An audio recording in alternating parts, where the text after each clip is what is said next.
Hi everyone, so we're going to continue with our kingdom Animalia, starting with our phylum here, Platyhelminths.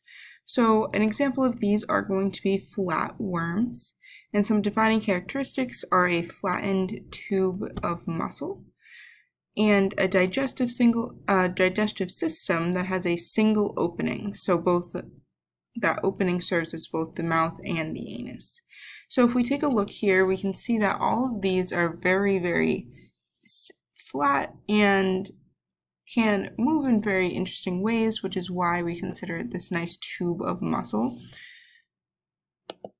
where again we can see a lot of them have that ability to camouflage here with their surroundings.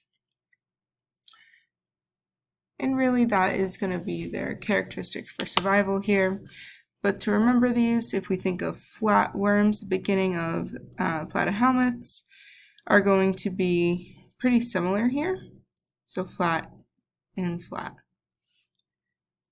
So if we take a look at our next one, our phylum of Nemeteria, we can see that these are going to be ribbon worms. So defining characteristics of this phylum is going to be a separate mouth and anus, and carnivores. So again, they have a digestive system, but two openings for this one, and they are going to be eating meat in some capacity. So again, we can see their common name really shows here with ribbon worms, very long, thin animals that we can see here. So again, defining characteristics here, separate mouth and anus, and they are carnivores. Then we move into the phylum of Nematoda. So defining characteristics here, these are going to be parasitic roundworms. So parasitic, if we remember what that means, it means that they are taking something away from the host that they are with. So it is a not beneficial relationship between those two animals. And then they have a one-way digestive tract with both a mouth and an anus. So again, two openings for that digestive tract here.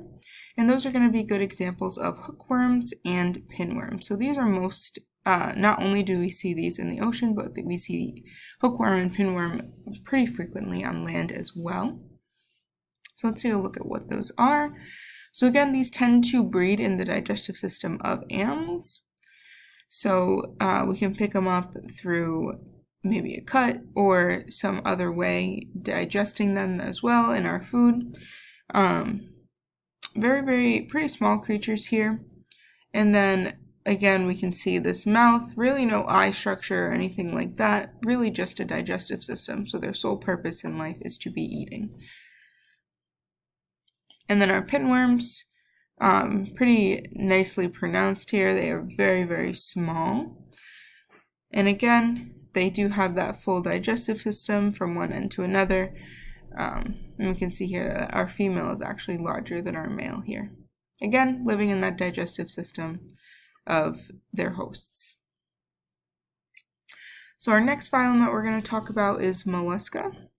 So some defining characteristics, they have a mantle, which is a muscular bag that surrounds their gills and all other organs. So we're going to see a little bit more organs here. They have a muscular foot. They use it to move and sometimes takes form in tentacles. But again, it's used for that motion. And then radula is a tongue with a rough scraping of teeth that's going to help them be eating their food here. And if you take a look, mollusca, usually we think of mollusks, which usually have some sort of shell. So from phylum, our next step down from our phylogenetic tree is class. So we're going to take a look at some different classes of mollusca here. But first, let's take a look at our general structure.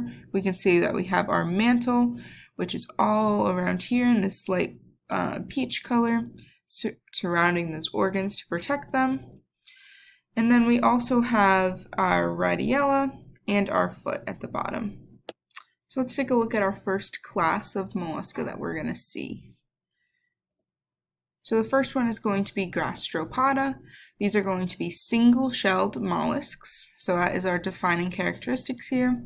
And a first example is going to be snails and slugs. So if we take a look here, pretty basic of what we would expect our snail to see. That's single-shelled. That's usually pretty spiraled in on itself.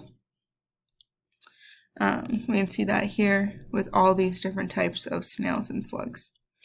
So again, Gastropoda, single-shelled mollusks, and we're going to see snails and slugs in this category.